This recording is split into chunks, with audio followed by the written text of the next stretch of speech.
বাংলাদেশে হিন্দু বক্তারা যেমন ইন্ডিয়াতে আমার এই ইয়াসিন ভাই, জৌনপুরি ভাইয়েরা, জৌনপুরি মৌলানারা তারা দেখেন ইসকন নিয়ে এখন প্রশ্ন উঠেছে যে ইসকন নিষিদ্ধ করার বিষয়ে প্রশ্ন উঠেছে। আমি ইসকন নিষিদ্ধ বা ইসকন নিষিদ্ধ না সেই বিষয়ে যাব না। আমি শুধু এতটুকু বলতে চাই যে বাংলাদেশে যে কোনো কার্যক্রম করার আগে ভেবে নেবেন যে বাংলাদেশে যেই জনগোষ্ঠী অর্থাৎ যে প্রায় 18 কোটি মুসলমান বাস করে তার চেয়েও 2 কোটি বেশি মুসলমান অর্থাৎ 20 কোটি মানুষ বসবাস কিন্তু পার্শ্ববর্তী দেশ ভারতে করে। অতএব বাংলাদেশি হিন্দুদেরকে নিয়ে কোনো পদক্ষেপ নেওয়ার আগে ভেবে নেবেন যে ওই দেশে আমার মুসলমান 20 কোটি মানুষও কিন্তু সংখ্যালঘিষ্ঠ।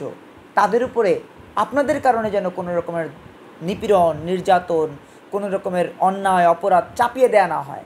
আপনারা এখানে বসে আমাদের সনাতন ভাইদের উপরে যেটা করবেন, বোনদের উপরে যেটা করবেন, সেটা কিন্তু ওই দেশে আমার মুসলমান ভাইদের উপরে, বোনদের উপরে হতে পারে।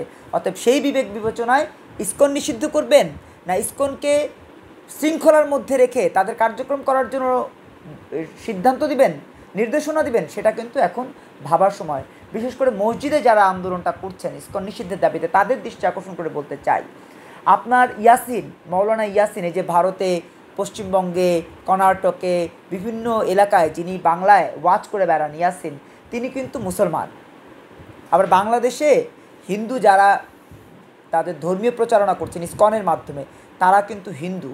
অতএব বাংলাদেশেই হিন্দু বক্তারা যেমন ইন্ডিয়াতে আমার এই ইয়াসিন ভাই, জৌনপুরি ভাইয়েরা, জৌনপুরি মৌলানারা তারা কিন্তু তেমন। দেওবন্দ কিন্তু ইন্ডিয়াতেই। যারা দেওবন্দ থেকে পাশ করে আসেন, এসে এখানে বড় বড় লেকচার দেন, তারা কিন্তু হিসেব করে দেখবেন যে দেওবন্দের উপরে যদি কোনো নিষেধাজ্ঞা আসে, আজকে ইসকনের উপরে যদি আপনারা এখানে বসে নিষেধাজ্ঞা দেন, ওখানে যদি ভারত নিষেধাজ্ঞা দেয় দেওবন্দের উপরে, তাহলে কোথায় যাবেন আপনারা? কোথায় পড়ালেখা করবেন? অতএব সব বিবেচনায়, কূটনৈতিক বিবেচনায়, জীবন জীবিকার বিবেচনায়, ধর্মীয় বিবেচনায়, মানবিক বিবেচনা আপনাদেরকে চিন্তা করতে হবে। একচেটিয়া খালি ইসকন নিষিদ্ধ এটা বলার আগে দেওবন্দ ওখানে নিষিদ্ধ হচ্ছে কিনা সেটাও খেয়াল করবেন।